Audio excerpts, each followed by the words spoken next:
Vamos lá. Revisão terceiro ano. Peraí. Aproveitar o podcast. Podcast. Quase não sai. Ok? Então bora lá. A gente sabe que tem uma coisa chamada migração. A migração ela pode ser interna, pode ser externa. Interna ocorre dentro do país, externa de um país para o outro. Não é verdade? Não é terceirão. Essa revisão se liga com PAD, se liga com MAD. Né? Então ela ocorre dentro do país, migração interna, para outro país, migração externa. Né? E tem a imigração, que é as pessoas que vêm de fora aqui para o Brasil, e a emigração, que é as pessoas que saem do Brasil para outros lugares. Tá legal? Ok. Alguns migrantes recebem alguns apelidos por aí pelo mundo. Por exemplo, o pessoal que fugia de Cuba para os Estados Unidos, ia numas balsas, receberam o nome de balseiros. Verdade, né? Não tinha não. Balseiros. Tá? Então nós temos com relação ao Brasil, por exemplo, o pessoal brasileiro que foram morar, conseguiram, né, morar nos Estados Unidos, alguns como os imigrantes ilegais, e outros conseguiram se legalizar lá, certo? Claro, se você tiver muito dinheiro, você pode ir lá na boa, você consegue, né, o visto de permanência, beleza. Se não for pobre, o negócio se complica. Mas se você casar com uma americana, automaticamente você já tem um visto, né? Você deve já ter visto aquele filme A Proposta, né? Que o colega meu chama de Apoprosta, mas na realidade é A Proposta, né? Eu te proponho, né? Eu fui numa festa, o cara que estava aqui assim, eu te proponho, mas eu te proponho, tá? Então, por exemplo, os brasileiros que moram nos Estados Unidos, eles acabam recebendo nomes tipo brazucas. Os brazucas são os brasileiros, né, que estão morando lá nos Estados Unidos, são os brazucas, certo? E muitos brasileiros, aproveitando até o Mercosul agora, né, foram tentar uma vida melhor lá no Paraguai, botaram seus negócios lá no Paraguai e receberam o nome de brasiguaios, né? Brasiguaios são os brasileiros que foram morar no Paraguai, certo? Então, por exemplo, o povo japonês que veio para cá e receberam os nomes de Nisei, Sansei, foi? Não sei não, Nisei, Sansei, certo? E os daqui que foram para lá são os famosos Decacegues, certo? E foram tentar a vida melhor lá no Japão, que não tem um controle de imigração tão rígido como os Estados Unidos, né? Tentar uma vida melhor lá no Japão. Bora lá? Tá bem misturado, né? Que toda a apostila 3, os assuntos da geografia 1, da geografia 2, então a prova está bem misturada. Vocês sabem que o Brasil, por si só, ele tem alguns domínios morfoclimáticos, são aqueles domínios que são os biomas brasileiros, né? Eles pertencem a outros biomas mundiais. Por exemplo, a floresta equatorial amazônica pertence ao bioma de floresta tropical. A Mata Atlântica também. Certo? O Cerrado pertence às savanas, tá? Os pampas pertencem às pradarias. As araucárias seriam uma floresta mista, que até se aproximaria um pouquinho das coníferas, né? E tal. Mas tem um bioma que, a gente sabe que tem um bioma que é típico brasileiro, ele não se enquadra nem em deserto, já quiseram qualificá-los como desertos, certo? E não se enquadra também como savana, que é exatamente aquele bioma que tem árvores que ficam em estado latente, que parece que estão mortas, mas na realidade estão sobrevivendo ao período de estiagem. Elas têm as raízes muito profundas para captar água nos aquíferos lá no fundo, né? São até florestas de cabeça para baixo, como no Cerrado também, tem troncos retorcidos e muitas plantas substituíram as folhas num processo de adaptação ao longo dos anos por espinhos, né? Essa, claro, você sabe já que é a Mata Branca, né? A Mata Branca do semiárido nordestino, típica do sertão nordestino, não é isso? Que a gente é acostumado a ver quando a gente viaja pelo interior do Ceará, a gente vê já que o predomínio de vegetação em termos do Ceará. Claro, você vai encontrar manguezais na região do litoral, uma vegetação mais verdinha nas áreas próximas ao litoral, que é uma de transição entre vegetação litorânea e caatinga, mas boa parte do Ceará é recoberto pelo semiárido, né, o clima tropical semiárido. O sertão, na sub-região do Nordeste, né, como lembrado, o Nordeste é dividido em meio norte, agreste, sertão e zona da mata. O sertão tem um predomínio da caatinga no semiárido, né, que é a mata branca, traduzida. O período dela fica seco, o período dela fica verdinha. Então prova que as plantas não estão mortas, e como não tem áreas muito com ausência de vegetação, né, ela não pode ser considerada um deserto. Claro que é uma vegetação frágil, e o pisoteio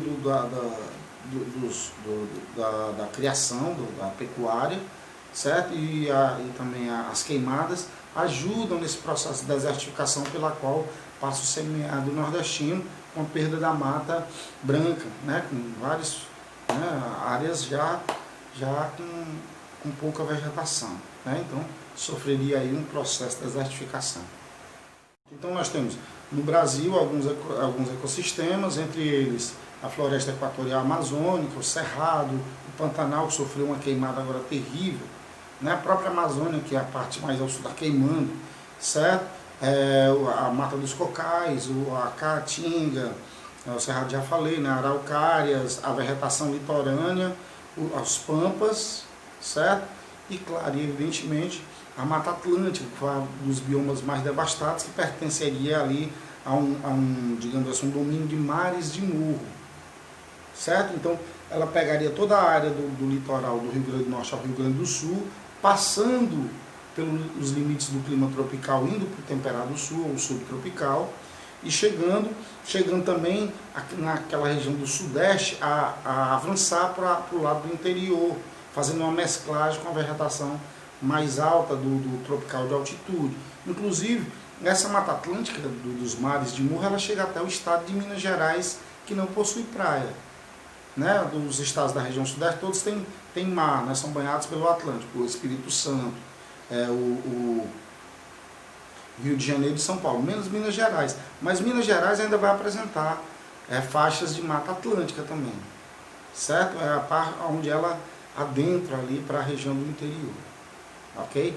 Então, os mares de morro, ele não fica concentrado só naquela parte mais do litoral, não, com predomínio do que deveria ser a Mata Atlântica, se ela não tivesse sido tão devastada assim pela ação do homem, né? Só tem cerca de 7% da vegetação, né? Curiosamente, o mico-leão dourado é um animal típico da Mata Atlântica, e usaram ele aí como um ser vivo típico aí da floresta amazônica, quando o governo lá, o ministro do Meio Ambiente com o governo federal, fez um vídeo que colocaram os micos-leões como sendo da floresta amazônica, ok? Na questão ambiental, talvez o bioma mais preservado do Brasil, já que a Mata dos Cocais está sofrendo, já que a Caatinga também já sofreu devastações de áreas, a Mata Atlântica nem se fala, a Araucária também, os Pampas, que tem um solo altamente fértil, e pelo seu mau uso muita gente deixou áreas inférteis. A Pampa Pobre, né, que está citada na música do Engenheiros do Havaí, que é um grupo gaúcho, que o predomínio é naquela região temperada do Brasil, na região sul do Brasil, composta pelos estados do Paraná, Santa Catarina e, claro, principalmente você vai encontrar no Rio Grande do Sul e em outros países da América do Sul, como a Argentina, até o Paraguai e, claro, o Uruguai, certo? Que são ali, seriam os países platinos. Tá legal? Então ela é ótima para o pasto e é ótima para a agricultura também, que é o solo chamado Chernósium, lá nos Pampas gaúchos, né? Claro, mas o ecossistema ainda mais preservado, eu posso dizer que é a floresta amazônica, mas já está com cerca de 16 a 17% de sua vegetação destruída, né? É destruída pelo mau uso, né? O governo ainda não implementou grandes projetos de desenvolvimento sustentável, certo? Pelas queimadas ilegais, pelas queimadas criminosas, né? Pelas queimadas acidentais, e também para a expansão das fronteiras agrícolas, além, claro, dos projetos de pecuária, né? Criação de gado, transformar isso ali em pasto, que é um risco muito grande, porque quem dá suporte à floresta é a própria floresta. O ciclo da vida se desenvolve nas próprias folhas, certo? Depois cai no chão e começa a nascer as novas árvores. Certo? Então, é um ciclo da vida incrivelmente intenso, se desenvolve muito rápido, mas que é muito frágil. Tanto que os solos amazônicos são rasos. As árvores imensas com solo raso, que é até um perigo ali, né? De você estar e de repente um raio lá atinge uma árvore e pá, ela cai, né, em cima de você. Então, muitos dos incêndios são provocados na parte mais seca da floresta, que tem uma parte que é muito úmida na região do Equador. Essa é mais... os focos de queimada são mais raros. Tá? Então, tem gente que quer ganhar muito dinheiro com a extração da madeira, com extração mineral, que a gente sabe que utiliza-se o mercúrio, polui os rios, aquelas coisas todas, né? Então tem gente que quer ganhar muito dinheiro também com o pasto, certo? E esquecem da importância para o equilíbrio ambiental da floresta, da importância da preservação da biodiversidade, da importância da gente deixar o planeta habitável para gerações futuras, certo? Então tem gente que não está nem aí, mas ela é importante, né? Várias plantas ali nem foram catalogadas. Ali pode estar a cura de diversas doenças que existem e de diversas doenças que ainda podem vir a existir.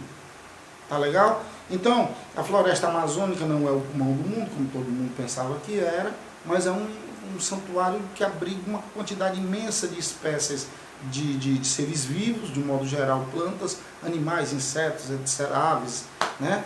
Então é importante que a gente faça essa preservação, né? Por exemplo, a questão da piscicultura, muitas tribos e cidades tiram seu sustento ali dos rios caudalosos que tem na bacia amazônica, que tem um contraponto muito forte, tanto com relação a relevo, hidrografia, vegetação e clima. Então, pode desaparecer da floresta, isso pode gerar um desequilíbrio e contaminar outros lugares bem distantes e outros ecossistemas bem distantes. Então é necessário uma preocupação com essa preservação dessa floresta. Tá certo? Tá ok? A própria questão da sobrevivência, né, aqueles rios são navegáveis, muitos são utilizados como hidrovias, e também a questão da piscicultura. Muita gente tira o peixe, a água e tal, na utilização dia a dia, e o peixe, né, os seres marinhos, para se alimentar, para vender, para sobreviver. Né? Então, esse próprio peixe ele pode sofrer a contaminação pelo mercúrio, que é utilizado para fazer a separação dos diversos minerais do ouro, né? Que muita gente vai lá atrás de ouro na floresta, certo? Então ela tem sofrido esses impactos ambientais. Um pouquinho para o sertão nordestino, né? Que tem a Caatinga como seu grande ecossistema, como seu predomínio, não quer dizer que não tenha outros. O próprio Nordeste tem cerrado, tem a Mata Atlântica, tem regiões do Agreste, tem a Mata dos Cocais na região do meio norte, né? Mas é claro que a gente sabe que uma das regiões é o sertão, e o predomínio maior é do semiárido, tropical semiárido, do sertão e da Caatinga, da Mata Branca, né? Um rio, ele que foi feita agora uma transposição, está terminada, teve um problema na barragem de Jati, mas estão corrigindo, né? Então essa transposição ela é essencial. E esse rio, ele acaba transformando uma área seca, assim como o Nilo, ele transforma a área seca daquela parte mais a leste da África, né? Que ele nasce lá no Lago Vitória, ele só vai desaguar lá no mar Mediterrâneo, através de um delta, né? O rio Nilo. E ele é fertilidade, tanto que ele foi dito que o Nilo era o presente do Egito, ou o Egito é o presente do Nilo, uma coisa assim. Quem disse foi o Heródoto, tá? Porque realmente ele leva a fertilidade a uma área seca. Então, o rio Nilo já foi considerado o maior rio em extensão do mundo. Antes o Amazônia era considerado o maior rio em volume de água, né? Mas aí descobriu-se que o rio Amazonas tem um maior tamanho, Sim, mas muito parecido com a realidade do Nilo e da África é o Rio São Francisco e a região Nordeste, certo? A região Nordeste, ela que apresenta o semiárido, né, como predomínio, aí tem o agreste, tem a Mata dos Cocais, que é mais úmida, né, o agreste é um pouco mais úmido que o sertão, e a zona da mata, né, claro, nem se fala, é bem mais úmida, próxima ao litoral. Não é isso? Os ambientes litorâneos também estão do Maranhão até o sul da Bahia. Estamos falando só de Nordeste. Tá? O Rio São Francisco, ele nasce em Minas Gerais e leva a fertilidade a uma vasta área. Por ele nascer em Minas Gerais e lá ser uma região úmida, que acumula água, transforma a água em estado de vapor imediatamente em estado líquido e vai alimentando o rio, né, que ele tem principalmente essa fonte de alimentação, porque no Nordeste chove num período, mas em outro período para de chover, que é exatamente quando tem o período de maior estiagem do rio, quando ele baixa mais o seu volume, que ele não está recebendo águas de chuva, porque numa parte do Nordeste não chove em determinado período do ano. Então, mas o Rio São Francisco, ele é um rio perene, ele não seca. Para você atravessar ele, você tem que atravessar de barco, né? Tem as pontes, né? Mas o a nado, você pode ir a nado com risco muito grande, né? Já tem muitos afogamentos ali, porque tem as correntezas do próprio rio, que é um rio navegável em alguns trechos, certo? E é um rio utilizado para produção de eletricidade. Ok? Então é um rio perene. Rio perene é um rio que não seca, rio intermitente é um rio que seca, como já foi o caso do Jaguaribe aqui no Ceará, que hoje não é mais intermitente. É também, como o Rio São Francisco, um rio perene. Em relação, voltando aqui às florestas tropicais de um modo geral, e especificamente a floresta amazônica, a floresta do Congo e da Indonésia, que são florestas equatoriais, a floresta equatorial amazônica, floresta equatorial do Congo, floresta que fica na África, e floresta equatorial da Indonésia, lá no Sudeste Asiático, certo? Indonésia que é um arquipélago do mundo, como a gente já sabe. Então você tem uma floresta ombrófila, que é o mesmo que higrófila, que as plantas são bem adaptadas à grande umidade do ar, certo? Só que ela tem suas diferenças. A parte mais equatorial é mais úmida do que a parte mais longe do Equador, da própria floresta, que é aquela parte mais suscetível às queimadas, certo? Pronto, ela é higrófila, ela é perene, se mantém verde o ano todo. Se você for lá qualquer época do ano, ela vai estar verdinha, diferente da caatinga. Se você for dar um passeio pelo Ceará, vai lá estar sequinha, né? Dependendo da época do ano. Se for em novembro, a não ser se tivermos algum fenômeno de chuva fora da época, mas geralmente está lá, ela fica sequinha, as plantas ficam em estado latente. A floresta amazônica não, certo? Então ela é higrófila ou umbrófila, ela é perene, se mantém verde o ano todo, ela tem boa parte latifoliada, ou seja, plantas que têm folhas grandes e largas, né, são imensas, e tem vários andares de vegetação, vários estratos. Estratos são camadas, né, várias camadas. Floresta gigante, tem árvores menores, tem árvore menor e tem árvore da rasteira. E um dos símbolos da floresta amazônica é uma planta aquática, a Vitória regia, né, que ela é enorme. E embaixo ela é super interessante, que ela tem uma espécie de raízes aquáticas, ou galhos aquáticos, uma coisa assim, quase uma raiz, né, que fica debaixo d'água, que ela é extremamente interessante, certo? Então, ela é latifoliada, e hoje a Amazônia, por conta da destruição da Mata Atlântica, ela tem a maior biodiversidade do mundo. Lá a evaporação é muito alta porque o clima é quente, o clima é equatorial, então é quente, tropical equatorial, muito quente, tem a evaporação. Então essa dinâmica da floresta, essa interação entre os diversos elementos da floresta que dá suporte para que a floresta exista, como clima, vegetação, a hidrografia, né? Clima, hidrografia e relevo, que dá suporte para que a floresta exista e para que ela tenha essa grande biodiversidade. Então ela não perde as folhas durante o ano, né? Portanto é perene, tá certo? Com relação a solo, nós temos a agricultura, com relação a solo, nós temos a pecuária, e no solo, dentro do solo, abaixo do solo, no subsolo, nós temos os recursos naturais, seja no Brasil, seja no mundo, né? Então, com o desenvolvimento da agricultura surgiram diversas formas, né? Basicamente, por exemplo, a agricultura ela pode ser você produzir para você mesmo comer, que é de subsistência, você produzir para vender, né?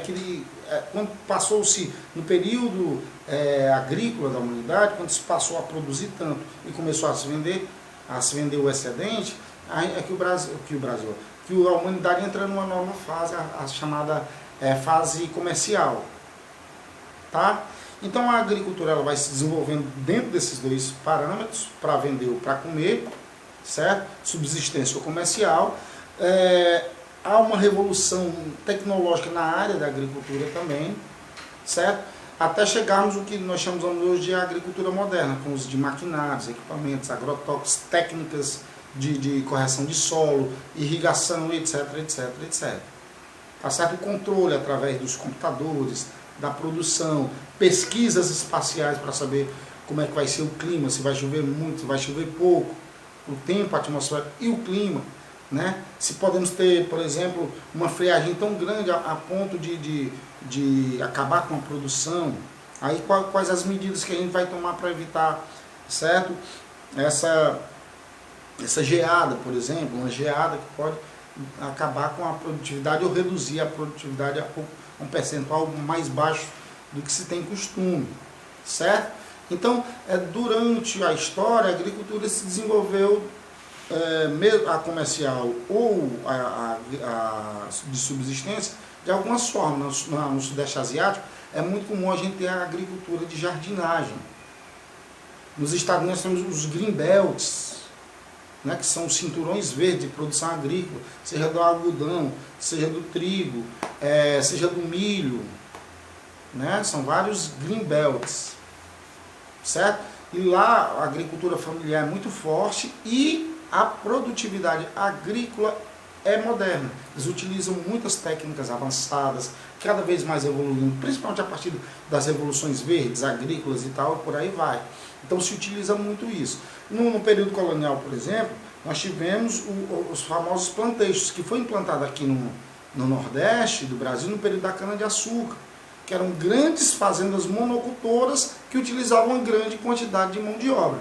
Ainda hoje se utiliza, a diferença é que naquela época o trabalho era escravo e agora o trabalho é livre, tá? Ou quase livre, que ainda tem uns problemas, o cara chega na fazenda e compra lá no mercadinho da fazenda, aí fica sem ter como pagar, aí o patrão não deixa ele ir embora, aí tem uns jagunços que pressionam, ele tem que ficar ali sem receber nada, ele vai consumindo só o que ele comprou isso é proibido por lei, viu? O empregado, na hora que ele quiser ir embora, independente do que ele esteja devendo, né? Então isso acontece. E como é o nome dessas grandes fazendas monocultoras que também foi uma prática comum nos estados do sul dos Estados Unidos, que utilizavam a mão de obra escrava, certo? Por isso que um dos motivos da Guerra da Secessão, certo? Que o norte não era escravista, o sul era, e tal. Então essas fazendas monocultoras chamadas de plantations, elas foram responsáveis por monocultura porque produz uma coisa só, né? E grande, porque era extensa, evidentemente, e utilizavam uma grande quantidade de mão de obra, certo? Então nós temos a agricultura itinerante, que você planta aqui, depois você vai plantar lá, depois, né? Tem em algumas áreas se utiliza o rodízio de cultura, você tem uma grande fazenda, você utiliza 3/4 dela e vai fazendo o rodízio, para não acabar com a fertilidade do solo, né? Que no Ceará é muito comum a agricultura de subsistência, é muito comum, como eu disse, fazer a queimada, que é uma das coisas que compromete inclusive a própria caatinga, né? Que eu falei no começo da nossa revisão. Tá bom? Então nós temos os latifúndios, são as grandes fazendas, e os minifúndios, são as pequenas fazendas, que acaba gerando problemas, né? A impressão de latifúndio sobre minifúndio é um dos responsáveis também pelo êxodo rural. Ok? Com relação à agricultura, certo?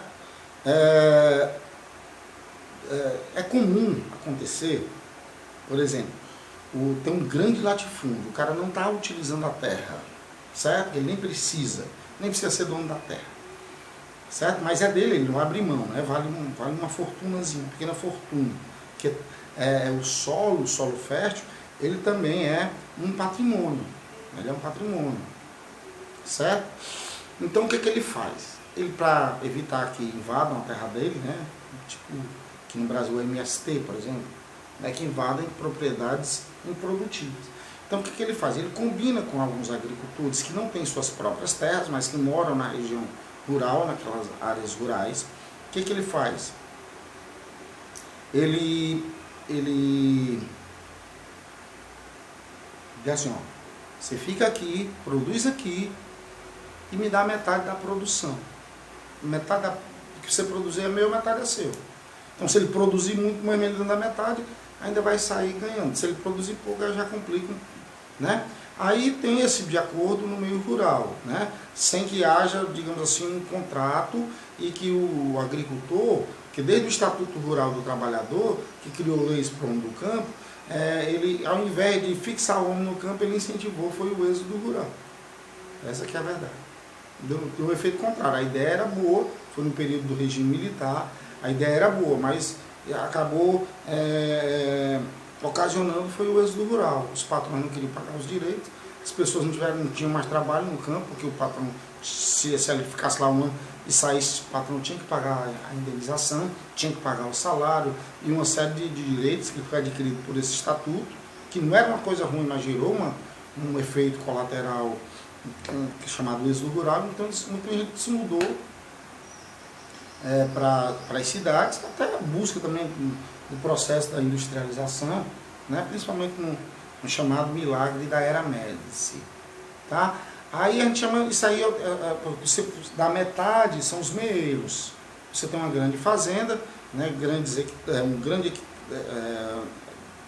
200 hectares, né, aí você não dá para a mesma pessoa, mas você escolhe alguns agricultores, aí delimita lá a terra, ele vai plantar ali, ele vai dar metade para você, tá? Evita, né, porque passa a ser uma terra produtiva, evita que alguém invada a terra. Os movimentos organizados invadam a terra, o movimento camponês, por exemplo, e o MST, o Movimento dos Trabalhadores Sem Terra, certo? Então ele dá metade da produção para os donos da terra, né?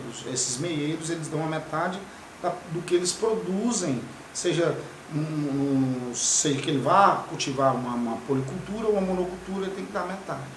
Monocultura, como eu disse, falando até das grandes fazendas monoculturas da época colonial, que ainda tem hoje também, certo? Produz uma coisa só. Policultura produz várias coisas, né? Que no Ceará é muito comum se produzir, por exemplo, feijão junto com arroz, feijão junto com milho, que eles se dão bem no mesmo lugar, no mesmo solo. Um expande o solo e outro contrai, então se ajuda, tá? Ok? Esses movimentos, né? Eu tenho um movimento pendular, que é o movimento diário da população, de uma cidade para outra. Eu tenho um movimento transhumante, que tem a ver com as estações, por exemplo, o cara está criando o pasto de ovelhas, né? Criando pasto de ovelha, tendo uma pecuária de ovelhas, e lá em cima da serra o pasto é melhor. Então ele permanece lá em cima da serra, em determinado lugar, certo? E tal, ele tem a sua própria moradia, ele permanece lá, certo? Um grupo de pessoas permanece utilizando aquele pasto. Aí o que acontece? Quando vem o período do inverno, por exemplo, aí lá em cima da serra fica muito frio, o pasto fica comprometido, ele já desce e vai com seus rebanhos lá para outros lugares. Então esse movimento sazonal, como por exemplo, nós temos, o cara está na cidade, mas durante a plantação da cana, um grupo de pessoas se desloca para fazer o cultivo da cana, isso é comum em São Paulo, né? Chama de boias frias, né? Então é um movimento sazonal, tem a ver com as estações do ano. Aí claro, com relação à migração, tem a migração com a pendular, a transumância, né? Tem a migração externa, a migração interna. Nós temos uma migração que se tornou mais comum nas últimas décadas, que as pessoas fugindo da violência urbana, da poluição, né? Querendo ter uma vida mais pacata, ter uma casinha branca, né, com terreninho para plantar e para colher, como diz a música, eu queria ter na vida simplesmente um lugar de mato verde para plantar e para colher, né? Então, muita gente fugindo desse, fez um processo que não existia, que era êxodo urbano, vai para a região do interior, por conta da qualidade de vida, da saúde, etc. Né? E a gente tem um movimento que foi comum com o processo de urbanização, a partir da Revolução Industrial, certo? Que as pessoas deixaram o campo e começaram a migrar para as grandes cidades. Isso a gente chama de êxodo rural. O êxodo rural, portanto, é a saída das pessoas do campo em direção à cidade. O problema de terras no Brasil, ele sempre foi uma coisa bem relevante. Quando fizeram as capitanias hereditárias, eles doaram as terras, né? Só quem tinha privilégios, né, que receberam essas terras. A grande população não recebeu terra nenhuma. Não é isso? Então houve a concentração fundiária, ou seja, a concentração na área rural brasileira. Poucos ficaram com muito e muitos ficaram com nada. Essa que é a realidade. Né? Muita gente no campo tinha suas terrinhas, mas tinha pressão dos latifúndios, o cara contratava uns jagunços para ficar passando na frente do cara, para pressionar o cara a vender suas terras, ele não queria vender e tal. Isso começou a gerar problemas no campo, muita gente morreu por conta disso. Ou um fazendeiro queria a grande fazenda do outro, certo? Aí vamos matar a família dele, a gente se aposta da fazenda, né? Então isso gerou grandes problemas, grandes conflitos na área rural. Por exemplo, nas regiões mais do norte, eles pegavam, tinha as terras, e quem comprovasse que chegou nelas primeiro podia ficar com elas, né? Isso desde o último Posidétes, é posterior ao período das capitanias hereditárias, porque as capitanias hereditárias elas foram delimitadas pelo Tratado de Tordesilhas. E esse que você poder ficar com a terra e garanti-las também para o Estado brasileiro foi chamado de Tratado de Madrid. E quem fez esse primeiro avanço para dentro do interior do Brasil foram os bandeirantes, as entradas e bandeiras. Então, onde ia chegando, ia se apossando. Então, quem pudesse comprovar que chegou primeiro nas terras, podia ficar com ela. Com o tempo e com o avanço, né, mais digamos assim, da civilização brasileira, começaram a estabelecer os documentos das terras. Então, muita gente tinha, e chegar lá, ó, aquela terra é minha, tá aqui, ó, eu tenho um comprovante, tal, registrado em cartório e tal. Geralmente o comprovante mais velho, né, já dela não da terra 10, 15 anos, 20 anos, tal. Aí uns chegaram lá e disseram assim, não, essa terra é minha. O que ele fazia? Ele pegava, forjava um documento, colocava numa caixa, colocava um monte de grilo dentro. Aí os grilos iam comendo o material devagarzinho. Quando ele tirava depois de um tempinho, certo? Estava parecendo que aquele documento era bem antigo. Ele dizia, tal. E muita gente conseguiu terra assim, que é a chamada grilagem, os grileiros, certo? Certo? De grilos, né?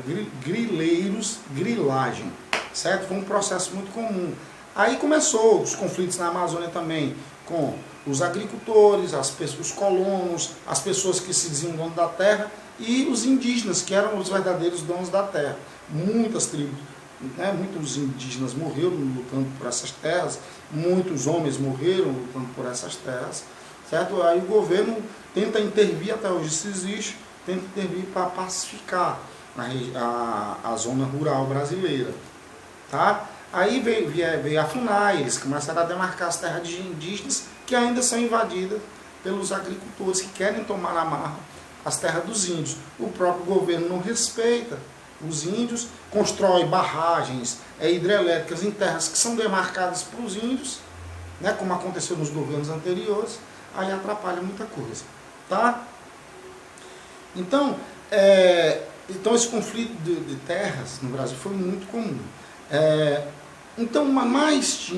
Mas sempre teve grupos que se organizaram para lutar para ter o direito à terra, que são os grandes inimigos dos latifundiários, que eles mandam matar esse povo mesmo, né? E eles começaram também a se armar, Aí veio aqueles conflitos entre os poceiros, ou seja, o pessoal que invadia as terras, que não eram produtivos, e às vezes até certo, e o dono das terras, que contratava os jagunços para proteger as terras. Aí veio esse conflito. E tudo isso poderia ter sido resolvido se os governos passados, e até o atual governo pode fazer, né, que nenhum fez uma política efetiva com relação a isso, era fazer o que a gente chama de distribuir a terra para quem precisa de terra para plantar. Ou seja, eu compro a terra do grande latifundiário, que sai lucrando, e dou a terra. Mas se eu só doar a terra, aquele agricultor que não tem as mínimas condições, não tem projeto de irrigação lá, não tem uma estrutura para que ele possa produzir, para que ele possa levar o filho à escola, para que ele possa isso, para que ele possa aquilo. Então, ele acaba vendendo a terra de novo. E geralmente ele vende para o mesmo dono. O dono sai com dinheiro e ainda sai com a terra. Então, gera outro problema. Então, o governo chegou a vários governos que chegaram a fazer lá no México. Eles fizeram uma reforma agrária verdadeira. No Brasil nunca foi feito. Mas já foi feito parte da reforma agrária. Só que aquela reforma agrária eu vou dizer, tradicional. Dá terra e pronto, se vira. E se o governo fizer isso, dá terra e deixar o cara se virar, como eu dizia, ele vai vender.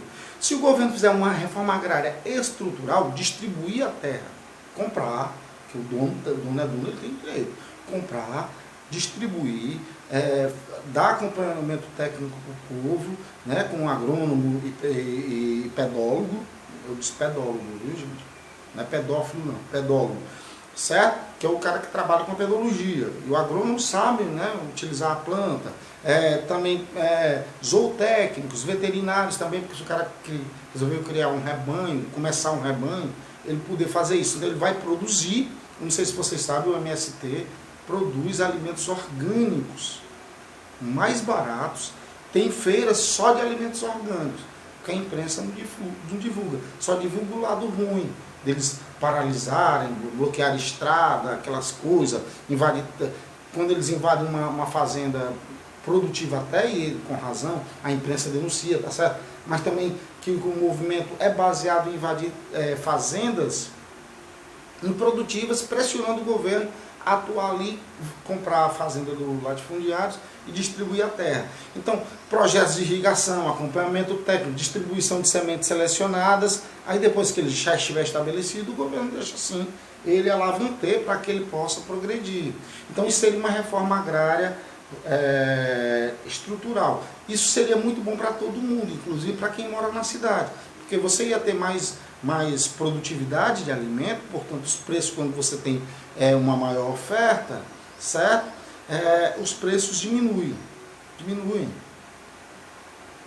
Além de tudo, muita gente que está aqui não teria vindo, e muita gente que vai vir para cá, para as cidades, inchando a cidade, comprometendo os serviços que já são comprometidos, como escola, saúde, emprego e renda, né, violência, né, combate à violência, tal, segurança pública, tal, tudo já é comprometido. Aí as pessoas vêm mais inchando a cidade, vindo lá tentando fugir da miséria do interior. Então, se eles estivessem lá, produzindo, a gente ganhava aqui de um lado, e a cidade poderia, sim, os governantes, mas tem que ter boa vontade, dar suporte para o crescimento da demanda, porque a própria cidade, a região urbana, como eu falei para vocês, né, a área urbana, poderia se programar para um crescimento eventual de sua população, sem que comprometesse tanto os serviços públicos. Essa demanda não comprometeria muito, né? Então seria bastante interessante isso. Tá? Então, o que seria isso? A distribuição de terra para trabalhadores que não têm terra. Isso é reforma agrária. Tá? Beijos para vocês. Tchau, tchau. Boa sorte.